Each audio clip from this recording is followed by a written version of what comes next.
Bienvenidos a Radio Uruguay, bienvenidos a La Máquina de Pensar. ¿Cómo andan? Espero que anden bien, porque hoy vamos a tener un programa especial. Ayer estuvimos hablando con Ignacio Alcuri en torno a Rick y Morty, esa serie de dibujos animados. Está disponible en Netflix, que recomendamos, una serie de dibujos animados para adultos y para aquellos que tienen un humor, un humor bastante duro, pero está bárbara. Y también empezó Gabriel Gali con ese ciclo que él llamó El Portazo.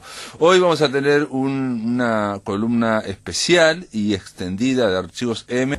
Le invitamos a Natalia Mardero. No la invitamos porque tenías que venir.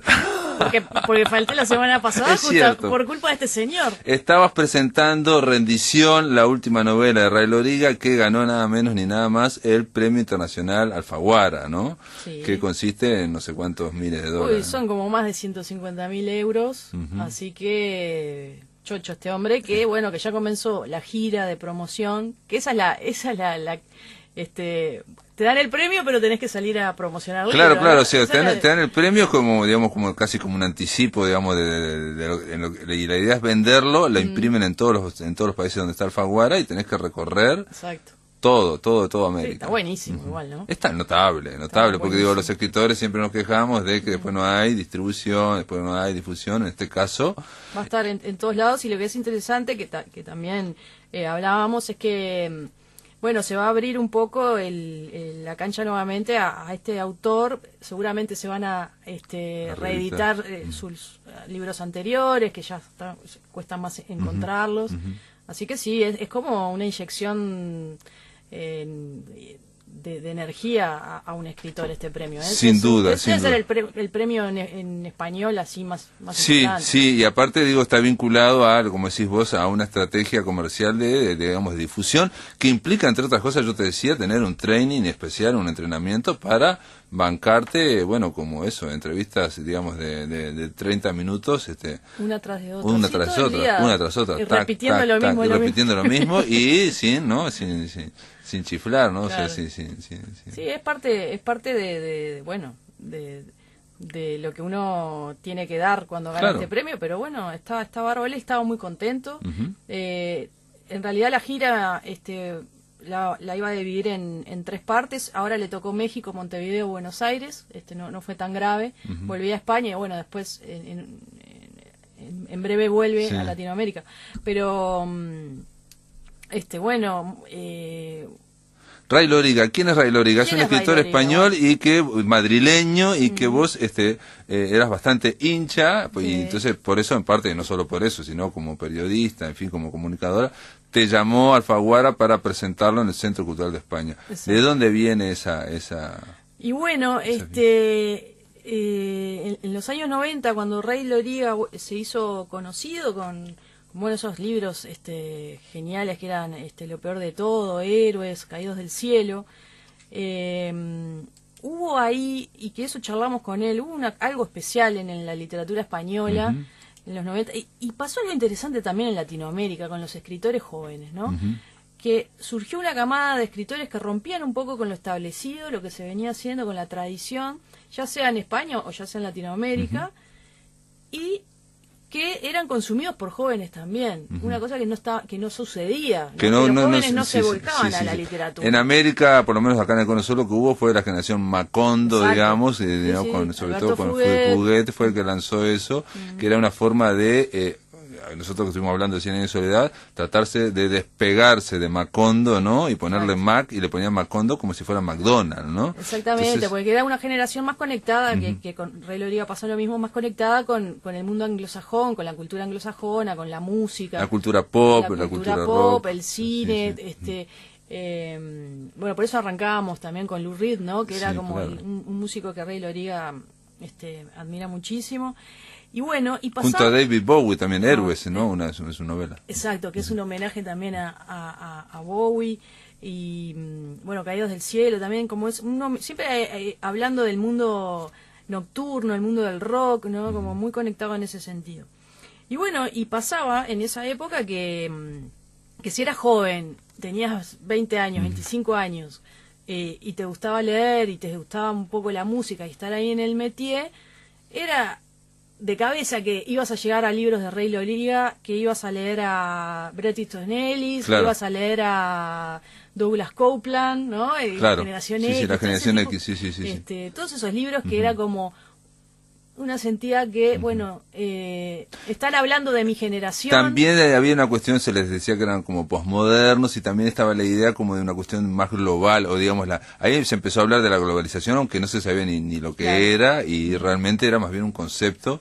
Ahora sí estamos metidos. Claro, pero es cierto Pero, digamos, eso. No sé, las localidades, bueno, eran, sí estaban plasmadas, pero siempre había como, eran libros que los podías leer en cualquier parte del claro, mundo, ¿no? como que el mayor peso era más bien generacional, si se quiere, de modas, de corrientes, que de la tradición de cada país, digamos, esa idea de la literatura afincada en cada país. Déjame decir simplemente que Ray Loriga, para que vean, digo, y también es la idea de que se podía escribir en todo el mundo, sobre todo el mundo, ¿no? Claro. Porque Ray Loriga, uno de los, por ejemplo, en el 99, Tokio ya no nos quiere, después El hombre que inventó Manhattan en el 2004, con esto quiero decir que estamos hablando de esa idea de que se puede escribir de todos lados, ¿no? Claro, él tiene libros, historias que transcurren, bueno, no sé, en Los Ángeles, que es un lugar que también lo ha traído mucho, que se mencionan, bueno, esas cosas tan cinematográficas, ¿no? Sí, sí, sí. Como sí, la sí. influencia del cine también, en los Bueno, ahí lugares. había toda una especie de, digamos, Jim Jarmusch, o en fin, todo ese, ¿no? Bueno, él es cineasta también, ¿no? Él. Ray Loriga escribió con Almodóvar Carne Trémula. ¿Cuál es la Carne Trémula, la película de... Sí, co-guionista de Sí, Carlos Saura y de Almodóvar, sí, dice. y Pero no además dice... tiene dos películas propias, es decir, él ha experimentado con el mundo del cine, no en el mundo de la música aún, pero bueno, es un hombre muy inquieto y con esa visión también global que vos decías. Y bueno, y en ese momento, bueno, sucedía esto, ¿no? Que esto... a mí me interesa mucho esto porque sucedían cosas simultáneas en América Latina y en España, ¿no? No existía internet, había muy pocas formas de conectarse. Carne Trémula, perdón, Carne el guión Trémula. es el guión que hizo con este Con hombre, Almodóvar, con Almodóvar. Dale. Sí, no anda con chiquitas tampoco, ¿no? En el cine. Un Sí, tipo estamos muy bien hablando, muy bien claro, vinculado. estamos hablando de alguien que juega en la primera línea, ¿no? En ese sentido, ¿no? Y alguien, como decís vos, que de alguna forma está vinculado a lo que podía ser, bueno, ahora está con Rodrigo Fresán, hizo algunas cosas también, un libro compuesto a una carta a Rodrigo Fresán, ha hecho cine, y sobre todo que está, digamos, en esa idea de no solo el escritor encerrado en su habitación, Claro. escribiendo, no sé qué, no sé cuánto, en torno a una tradición literaria nacional, sino esa cuestión cosmopolita. Sí, y bueno, y el tema de leer a los clásicos anglosajones también, y haberlos leído en el idioma original, porque había ido a un colegio bilingüe y demás, como él lo desconectó también de cierta tradición española, y bueno, lo llevó a sentirse más parte de no sé, la literatura de Carver, Sí, por ejemplo, dice que aquí es Jack Kerouac o William Burroughs, ¿no? Digamos, todo ese mundo anglosajón, y que tiene que ver, sí, con el mundo, por un lado, en inglés, y por otro lado, con lo que yo digo, la cultura esa, digamos, del entertainment, ¿no? Sí. Más, Sí, y también... de pop, rock, de cine, ¿no? Y también de tenía, televisión. sobre todo en sus primeros libros, hay mucho de esos jóvenes, de retratar el mundo de esos jóvenes un poco de familias rotas, ¿no?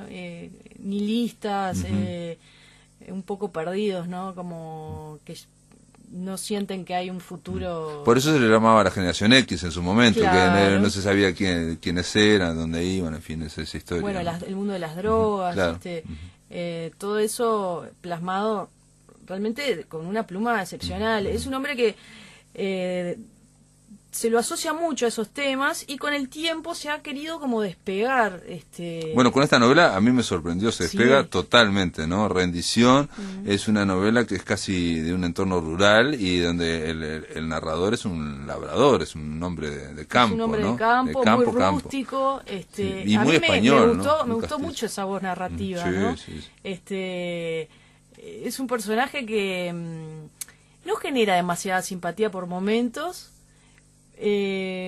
No sé, toma decisiones que uno dice, pero... Es lo contrario, la voz es lo contrario a lo que estamos hablando ahora, ¿no? O sea, es como una voz que puede venir de casi de la Edad Media, de rural. Por más que él habla de la televisión, habla del teléfono, habla de todo, ¿no? Se mencionan cosas tecnológicas, ¿viste? Pero me refiero que es un hombre de esta época, sabe lo que es la televisión, el teléfono, no pudimos ver televisión porque no hay, en fin, no sé qué, no sé cuánto, pero él cuando habla, como pasa con mucha gente en el campo, y gente, digamos, no con mucha sociabilidad, digamos, él tiene esa forma de pensar que es un poco como tosca, e insisto, nada moderna, si se quiere, ¿no? O sea, de hecho es un libro que en su forma, cómo está narrado y por esas cosas que cuenta, podría estar haber sido escrito hace de 40, 50 años, ¿no? Sí. Yo te decía que me recordaba a veces a esa voz de Saramago, te decía, e incluso te podría decir que no hay muchos parámetros, por más que hablan, claro, del teléfono, de la televisión. Sí, pero puede haber sido años 60, por ejemplo. Sí, pero si lo sacás eso, es la familia de Pascual Duarte, es ese universo, ¿no? De los años 40 o 30, ¿no? Tremendamente duro a nivel rural. Yo te decía también de Miguel Delibes, Los Santos Inocentes, o sea, hay toda una cuestión súper, pues, la primera mitad de la novela, muy arcaica, ¿no? Sí, muy despojada de referencias. Y lo que nos está mostrando es un mundo que está, o sea, que viene la televisión y el teléfono, que está en una nueva Edad Media. Estamos en una nueva Edad Media. Y tampoco sabemos dónde es esa comarca que se describe, ¿no? Ese lugar tan básico donde hasta el agua es difícil, tiene dueño. Sí, es un paisaje como posapocalíptico, no es que esté todo destruido, sino que hay guerra, una guerra continua de hace 10 años, y entonces hay problemas para el agua, hay problemas para la comida, hay problemas para todo, no se sabe bien quién va ganando y quién va perdiendo la guerra, y entonces también me hizo acordar cada uno va diciendo a Coetzee, ¿no? En Esperando a los bárbaros, ¿no? Uno lee Coetzee y eso no se sabe dónde está, ese fuerte. O Coetzee también se inspiró en Dino Buzzati, ¿no? El desierto de los tártaros, son esos ¿no? cuarteles que están en medio de un desierto que nadie sabe. En esta comarca tampoco se sabe dónde está, ¿no? Bueno, y el jurado del premio Alfaguara de este año justamente decía que los hacía acordar a 1984, que es como sobre todo en la segunda parte del libro. Sí, ¿no? Cuando llegan a la ciudad y se habla de los comunicados, en fin, todo eso. Y también al castillo de Kafka. Es como la comparación que hacen. Y él, con el castillo, mirá. Sí, y él en una entrevista dice que en realidad sentía que este libro estaba más influenciado por Rulfo en la primera etapa y después por Ballard. Ballard, sí. Y que me pareció una conexión bastante interesante, Ballard, porque el libro tiene como un espíritu y un tono hasta la mitad, y después cuando estos personajes tienen que huir y irse a esa ciudad como prometida, que es una ciudad transparente, que es muy especial. Ahora vamos a hablar de la ciudad transparente. Ahora vamos a hablar. Ahí tiene conexión seguramente con Ballard, que es muy interesante. Ese quiebre que hay en la mitad del libro. Sí, porque estamos hablando que ellos viven casi en la Edad Media, que es la mitad del libro, hasta que logran llegar a la ciudad transparente, pero eso lo vamos a hablar de la ciudad transparente después de la pausa, amigos. Estamos en La Máquina de Pensar conversando con Natalia Mardero en torno a este libro que se llama Rendición, es del escritor español Ray Loriga, tiene una tapa muy extraña porque es una cuestión blanca con una mancha y en realidad es como si estuviéramos debajo de una capa de hielo y viéramos la suela del hombre que está parado y obviamente ese hielo está a punto de partirse, ¿no? Se le está moviendo el suelo a ese hombre. Después de la pausa seguimos aquí en La Máquina de Pensar. En el aire de Radio Uruguay, La Máquina de Pensar.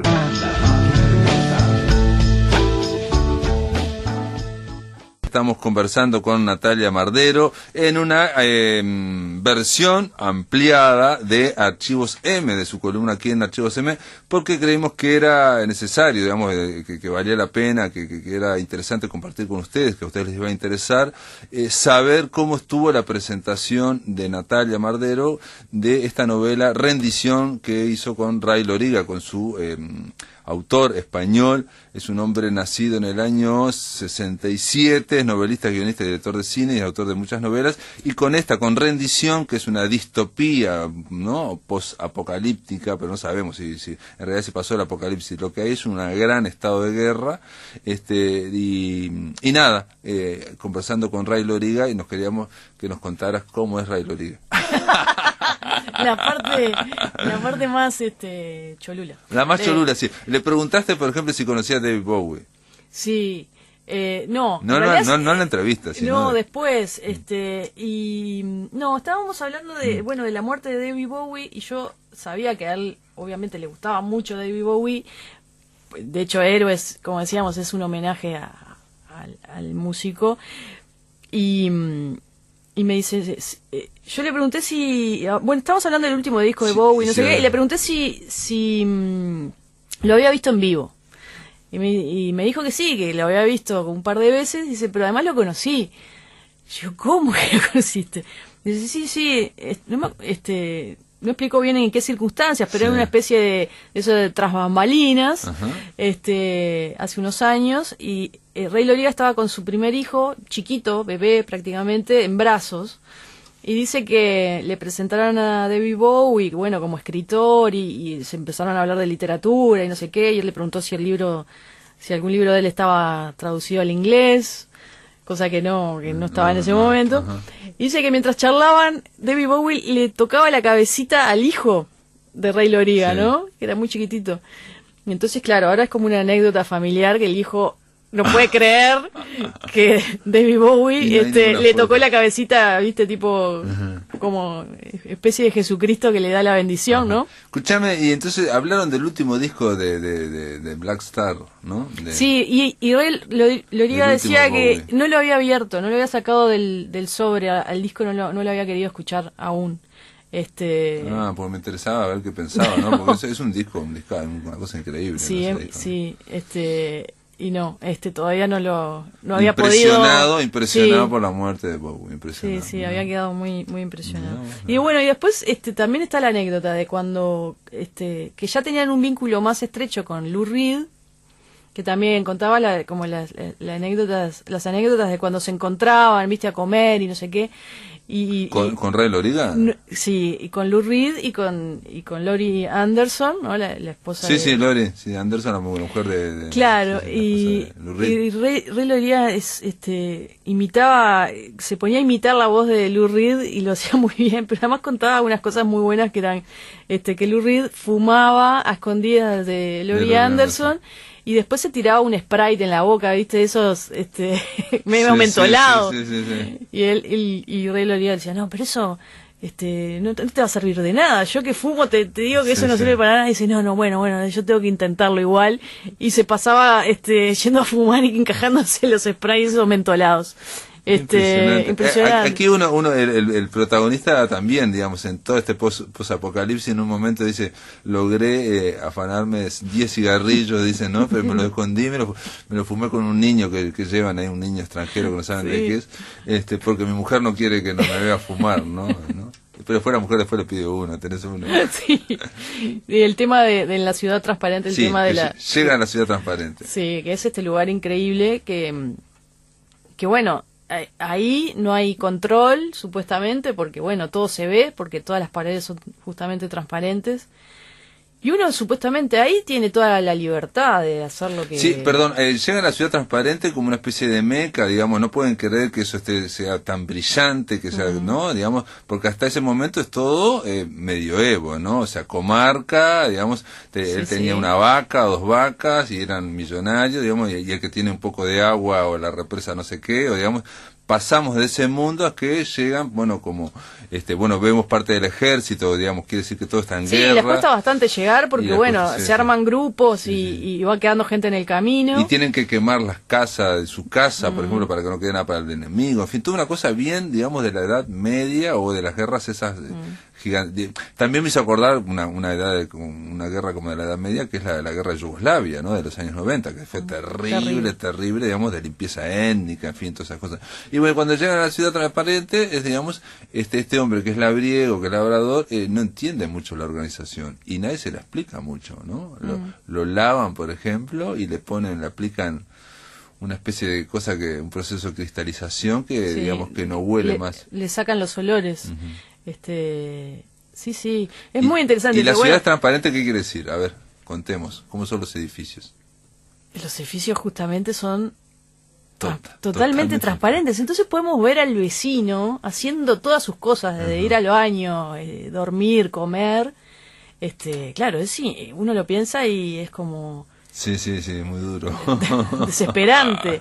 Y podemos ir viendo como el proceso de este personaje, porque claro, él llega con su esposa y con este niño que llegó a su casa en un momento que no saben, que no habla, que no saben de dónde viene. Y bueno, y todo el mundo se va adaptando bien, ¿no? A todo el proceso. Él consigue un trabajo que es bastante espantoso. Sobre todo hay pero comida, digamos, hay comida. ¿no? Y hay libros, ¿no? Hay una cama, digamos. Entonces, eso es una ciudad. No se precisa el dinero, porque no hay dinero. Todos los días tienen la comida en la mesa, tienen trabajo, tienen las cosas. Los bares, vas y te tomás una cerveza que no tenés que pagarla. Y ahí se encuentra con uno de la comarca, ¿no? Exacto, y bueno, y hablan un poco de sus cosas ahí. Claro. De uno que en la comarca era un agente de la zona, digamos, que era un agente de gobierno, que ni se hablaba, que era una autoridad, pero cuando se encuentran en la ciudad son como grandes amigos. Ya se ponen a contar todos sí. chistes, en fin.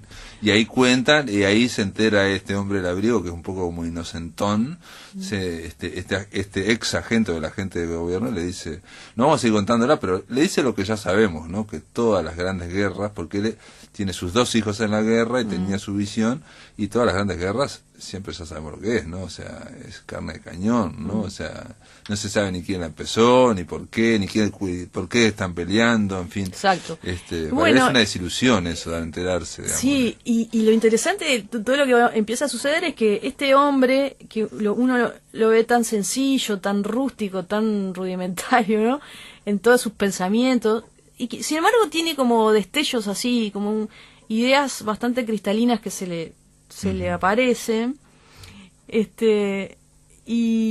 Pero bueno, todo el mundo se va acostumbrando a esto y no entendés muy bien por qué es lo que está pasando. No entendés bien la organización, ¿no? Digamos, porque como es una sociedad está a cargo? medio utópica, bueno, sí. se sabe quién hay, no hay gobierno, no se ve, y aparte, insisto con esto de que la comida, y aparte hay una tecnología que hace que el orín, digamos, se convierta en agua, no sé qué, no sé cuánto, y él dice que lo difícil es al principio de ir al baño, porque todo es transparente, todos los caños, todo es transparente, en fin, pero después todo el mundo, pero como nada tiene olor, ¿no? Entonces, digamos, como que se es tolera. Una cuestión muy inteligente, digamos.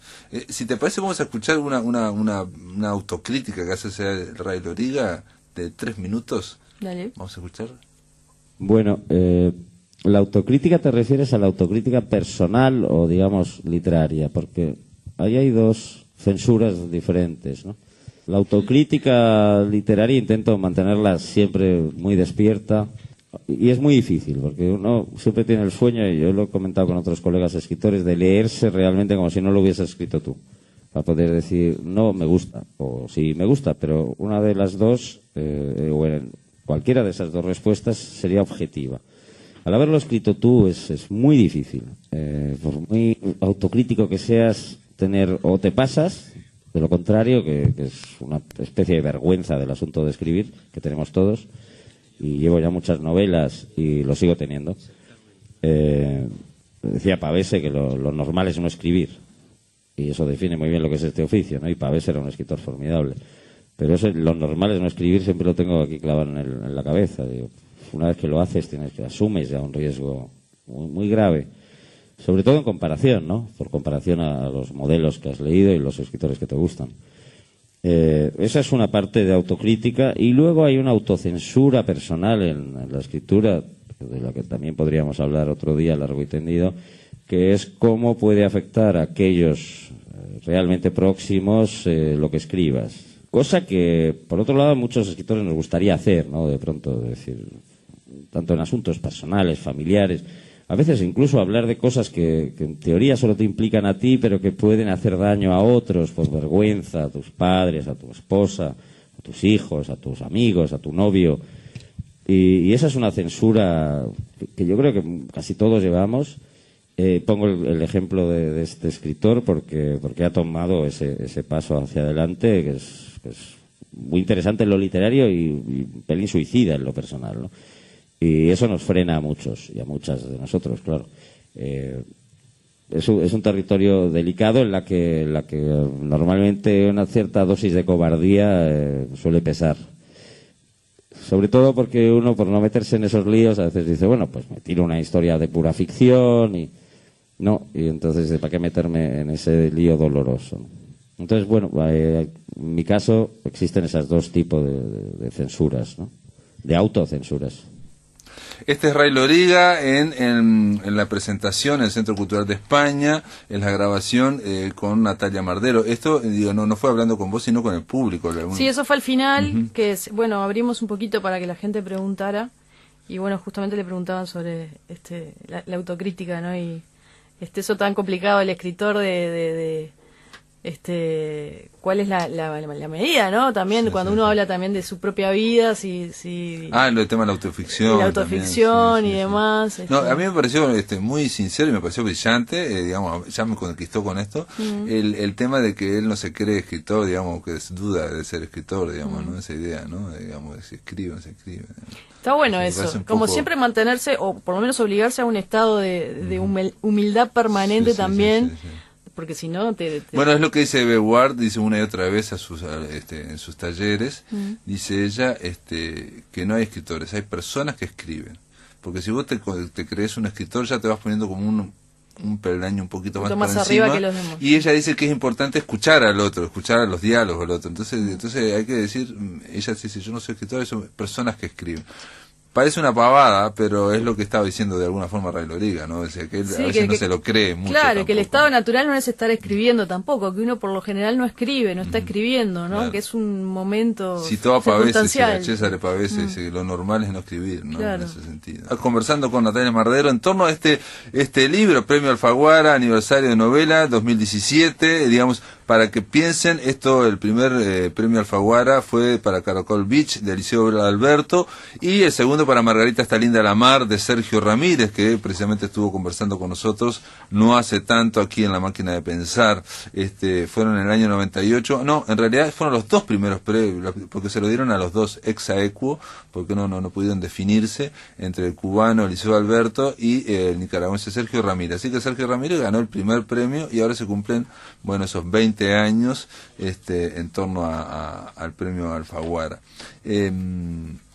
Nada, estábamos conversando de la ciudad esa transparente y un poco más, ahí sería lo que podía ser con 1984, algo parecido, digamos, sí, ¿no? Pero con Ballard mucho. Es como un gran útero de cristal porque hay una temperatura constante en ese lugar, siempre está muy agradable, siempre hay luz.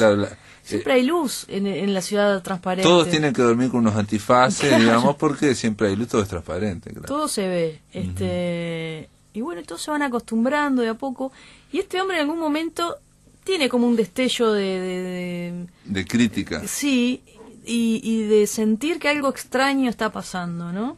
Que uno dice, pero este hombre tan sencillo, tan rústico, y sin embargo es el que tiene como cierta sí, porque él, para que vean que es tosco, digamos, él es un obrero manual, digamos, alguien que se casó con una señora que tenía plata, si se quiere, digamos, en el campo, y cuando llega a la ciudad, y no vamos a contar más la novela, pero ella, por ejemplo, se dedica a una biblioteca, digamos. Es que ella tiene como cierta formación, sí. Y él dice que ella lo formó, lo educó, ¿no? Le daba cosas para leerlo, le sacó un poco esa cosa rústica, y habla de ella poniéndola como en un pedestal también, ¿no? Sí, Que es sí, muy... sí, sí, sí. muy Bueno, a mí cómico. me hizo acordar mucho a eso, a Saramago, esos ¿no? Parejas, amores, digamos, tipo el ensayo de la ceguera, digamos, que también, que es posapocalíptico, donde ellos van, digamos, y hay como esas parejas que son fuertes, ¿no? O sea, que Sí, tienen sí, una gran claro. comunicación, donde, por ejemplo, manda ella y él ya sabe que manda y Sí, pone, sí, como chao. esas personalidades muy dispares también, Sí, pero sí, que sí, sí. conectan Perfecto, perfectamente. sí, sí, sí, Y sí. hablábamos eso, Pablo, interesantísimo de por qué la literatura, sobre todo en Europa, se está volcando a estos temas, Es ¿no? cierto, Que es estaría cierto, bueno comentamos, sí, sí, sí, bueno, ahondar en yo esas quería cosas. comentar algo, porque eso se lo comentábamos a Natalia, de que no hace mucho estuvo aquí en la otra columna Gladys Franco hablando de la novela Ana, de un escritor italiano que ahora me olvidé cuál es, pero que era una novela básicamente donde en un mundo un virus había matado a todos, hacía 4 años había matado a todos los adultos mayores de 13, 14 años. Y todos sabían que cuando llegaba digamos, la adolescencia, cuando había los cambios hormonales, ahí se activaba el virus, Ya se activaba el estaba. virus. Sí, sí, Entonces sí. ellos están en Sicilia y tienen que, como en este mismo libro al comienzo, tienen que ir avanzando por una comarca, teniendo cuidado con las pandillas, con la gente y tratando de ir buscando comida. En el caso de esta novela de Ana, ellos como son chicos no la hacen a la comida, entonces todavía pasó hace 4 años, entonces están tratando de robar una lata, 2 latas, en fin, ¿no? Sí, Y sí. a mí me hizo acordar al Señor de las Moscas, y hay así está referido directamente, ¿no? Es un mundo donde los adolescentes, digamos, se convierten, ¿no? Más instintivos, más básicos, más violentos. Exacto. Esa es una, pero hay otras novelas, y yo te comentaba fuera de micrófono que vi una película que me la recomendó una oyente a través de Facebook, que se llama France, es la última película del francés Ozon, y que tiene que ver con la Primera Guerra Mundial, pero igual te muestra los estragos de la guerra, te muestra, es muy parecida también a la rendición de Ray Loriga, porque digamos es una pareja de veteranos, en este caso que su hijo murió y están destruidos, ¿no? Y reciben a otro francés y bueno, un poco que Sí, en esas cosas son muy parecidas, ¿no? Cómo conectan unas películas con un libro y libros entre sí, pero si bien estas cosas de historias distópicas es una cosa que ya tiene su tradición, sí, ¿no? sí. Cómo en la actualidad hay como un resurgir de estos temas, y supongo que también tiene que ver con ese estado de no saber qué va a pasar, Exacto, ¿no? esa transición que estamos viendo ahora, esa crisis institucional por ejemplo, de algo que parecía tan increíble como la Comunidad Económica Europea, digamos que alguien votara para irse de la Comunidad Económica Europea, eso no parecía lógico, ¿no? Parecía inimaginable. O, por ejemplo, los 60.000 muertos en el mar Mediterráneo de gente que va por centenares de miles tratando del tercer mundo llegar a el primer mundo. Yo vi hace poco un documental donde está la voz de Pepe Mujica, y en un momento Mujica habla de eso, ¿no? Es el documental que ganó el Goya el año pasado, Frágil Equilibrio, y en un momento dice, no, a Europa ya le dieron café con leche, ya está, ya fue café, ¿no? Porque no hay forma de frenar millones de personas que van, digamos. Entonces, digamos... sí, o pensar en el impacto que tuvo la novela de Houellebecq, Sumisión. Sumisión también, porque Sumisión, rendición, estamos... Sí, y el tema, bueno, del radicalismo islámico, o sea, estamos viendo, digamos, que a la vez ahora va cambiando y está... Sí, evidentemente toda esa realidad que nosotros aún es algo que lo vemos en los diarios, ¿no? Que no lo sentimos en la cotidiana. No. Evidentemente les está afectando, bueno, incluso a los artistas, y se está reflejando en las obras, ¿no? En el cine, en la literatura, y es como muy interesante eso, y bueno, y más en escritores que justamente era como que parecía que a estas cosas le daba la espalda, ¿no? A estos temas le daban la espalda, porque Ray Loriga justamente se lo acusaba y a toda una generación, la generación de la movida española y demás, de que las cuestiones políticas y demás era como que no les interesaba, ¿no? Era como que... Sí, era esa cuestión cosmopolita y más bien vinculada a lo generacional, digamos, a determinada franja etaria, si se quiere, y no al Sí. mundo, digamos. No, o sea, no, no lo era más entendían al describir mundo. su Entonces, micromundo, exacto, ¿no? su micromundo. Bueno, y acá en este momento, por lo menos rendición, por eso yo te digo que a mí me súper sorprendió. Hay es como la- una preocupación. Es la crisis o sea, vuelvo a la Edad Media, volvemos a la Edad Media, y sin embargo después vemos esa ciudad de ciencia ficción que también tiene sus... Y es interesante a mí me causaba mucha gracia que Ray Loriga, él dice que pasó de ser un autor moderno a un autor clásico. Pues es un hombre que dice, yo internet me lo pasé, fue una ola que no me interesó. ¿En serio? No tiene teléfono celular. Y bueno, en Rendición también toca el tema de las redes sociales como esa exposición. no lo había entendido, pero claro, sí, claro, como- es eso. como que Cada uno nosotros- en su ventana, digamos, está mostrándose totalmente. Sí. Y hay luz y todo el mundo está expuesto y a todo el mundo le parece bárbaro. Exacto, como que la idea de Orwell, de el gran hermano, Perfecto. primero era como que el Estado Era- generaba mecanismos de observación. Dice, Perfecto. pero vivimos en una sociedad en que nosotros mismos exponemos nuestra Correcto, información. sí, sí, el sí, Estado sí, no sí, tiene sí, que sí. hacer nada. No tiene porque que, sí, nos contamos- controla, sí, nosotros ponemos todo. Exponemos hasta las cosas más mundanas ahí como... Te digo que el comienzo, no quiero decir nada, pero cuando va a la ciudad transparente, dije al principio, los bañan, les dan esa cristalización para sacarle el olor, ¿no? Pero los baños son entre hombres y mujeres, o sea, me hizo acordar mucho a la cuestión media nazi también, ¿no? Digamos, Sí, ¿viste? es verdad, como de campo, O sea, ¿no? claro, de que bajás y te hacen todo ese proceso para entrar a la ciudad, ¿no? O sea, es Cierto. como un estado totalitario, pero no parece porque son muy benignos, ¿no? Por lo menos. Sí, son todos muy amables, pero tiene esa cosa de campo, sí, de concentración un poco perturbador. Es muy perturbador ese momento de la novela. Sí, sí, sí. Y bueno, es una cosa que pensé mucho cuando lo leía. ¿Y qué le decir, bueno, preguntaste? qué difícil crear en un lugar en la que sentís miedo, ¿no? Que no sabés si salir a la calle porque qué va a pasar o Bueno, esa digo, cosa de el incertidumbre. documental que yo decía se llama Frágil Equilibrio. La tapa de rendición es una capa de hielo que se está partiendo y se ve las botitas, las suelas del hombre que está parado, de la mujer, no sé qué, ¿no? Digamos, La todo inestabilidad, pero seguramente las mejores obras surgen en situaciones complicadas. Bueno, hay una ya lo veremos hay una después, con el teoría que tiempo. dice, que para la novela, por lo menos, las grandes novelas se dan en grandes crisis, ¿no? En la época de grandes crisis, entonces menciona la mitad de Europa, el centro de Europa, cuando hubo toda la crisis previa al nazismo. No sé, ¿y vos qué le preguntaste? Digamos, nos quedan ya 3 minutos para terminar. Y de todo un poco, yo Teníamos quería- un audio para sí. escuchar de 10 minutos, pero no lo vamos a escuchar porque Demasiado. fue, sí. Yo con él quería ahondar básicamente en esto, en rendición, por razones obvias, pero además un poco recorrer todos estos años de carrera, ¿no? Que son muchísimos y muchos libros. Entonces, picotear un poco en... Perfecto. O sea, hablan un poco de rendición, pero después fueron, digamos, Sí, sobre todo de esa época tan linda para mí que fue descubrirlo y compartirlo en los años 90, que fue realmente un autor importante para mí. Sin duda. Bueno, vamos a ver si después podemos escuchar todo el audio completo de esta charla que tuvo Natalia Mardero con Ray Loriga. Pero bueno, para terminar, yo quiero decirles que la película que cité es de François Ozon y es de 2016 y se llama France y es en una pequeña ciudad alemana en 1919, o sea, después de la Segunda Guerra Mundial. Ana va todos los días a visitar la tumba de su prometido Franz y bueno, ahí aparece un misterioso joven francés y lo Tengo una lista larguísima ya de Sí. películas que me has recomendado, me tengo que poner al día.